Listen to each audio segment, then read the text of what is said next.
Shalom dan salam sejahtera teman-teman semuanya. Selamat datang di channel Aku Katolik, tempat kita ngobrol santai soal sejarah, iman, dan kekayaan gereja Katolik yang luar biasa. Hari ini kita bakal membahas satu bangunan ikonik yang dikenal seluruh dunia, Basilika Santo Petrus di Vatikan. Jangan lupa ya, klik tombol subscribe, nyalain loncengnya, dan bantu share ke teman-teman supaya makin banyak orang tahu sejarah luar biasa di balik rumah Tuhan yang megah ini.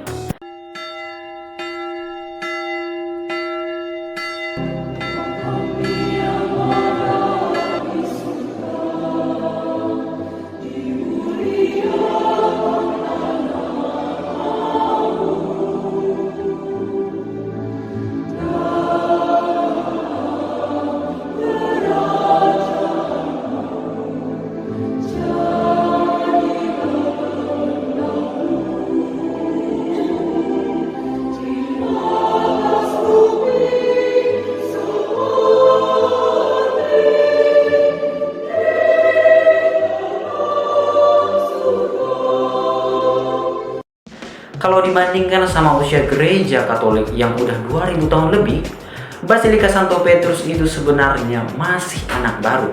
Usianya cuma sekitar 500 tahun. Tapi jangan salah, ini bukan gereja biasa. Bangunan ini bisa menampung 60.000 sampai 80.000 orang dengan luas sekitar 22.000 meter persegi. Pembangunannya nggak main-main, 120 tahun. Dan dekorasinya lanjut terus setengah abad setelahnya. Tapi tunggu dulu, bangunan yang kita lihat sekarang bukan gereja pertama di lokasi itu. Yang pertama dibangun sekitar tahun 315 Masehi oleh Kaisar Konstantinus, Kaisar Romawi pertama yang masuk Kristen. Ceritanya dramatis. Sebelum perang, dia lihat salib di langit dengan tulisan Latin, In hoc signo vinces. Dengan tanda ini, kamu akan menang. Setelah menang, dia jadi Kristen. Dan sebagai ungkapan syukur, dia bangun gereja di atas makam Santo Petrus, sang rasul pertama. Dulu area itu adalah arena pacuan kuda Kaisar Nero, tempat eksekusi gladiator dan para martir Kristen, termasuk Santo Petrus, yang menurut tradisi disalib di sana dan dimakamkan dekat tempat itu. Gereja pertama bentuknya basilika gaya Romawi kuno, ukurannya cuma setengah dari yang sekarang, tapi tetap jadi pusat iman. Ke abad ke-16, Paus Julius kedua bilang, gereja lama ini udah rapuh, nggak layak lagi. Maka dia bongkar total dan mulai bangun basilika baru yang lebih megah dan layak jadi makam dirinya sendiri. Arsitek pertamanya Donato Bramante.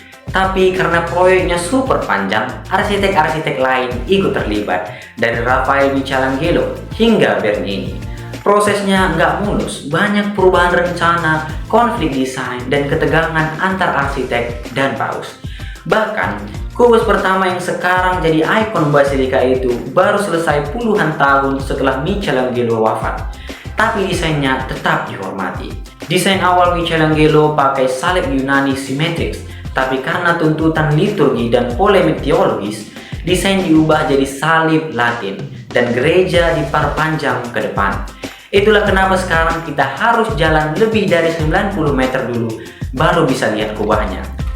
Lalu datang Bernini, si jenius serba bisa. Dia bikin baldacchino dari perunggu raksasa, berdiri di atas makam Petrus dan juga Katedra Petri, kursi Santo Petrus yang dikelilingi para doktor gereja dan cahaya Roh Kudus.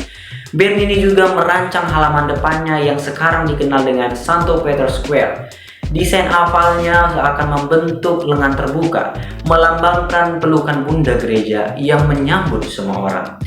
Dan jangan lupa, di tengah halaman itu ada obelisk Mesir setinggi 25 meter.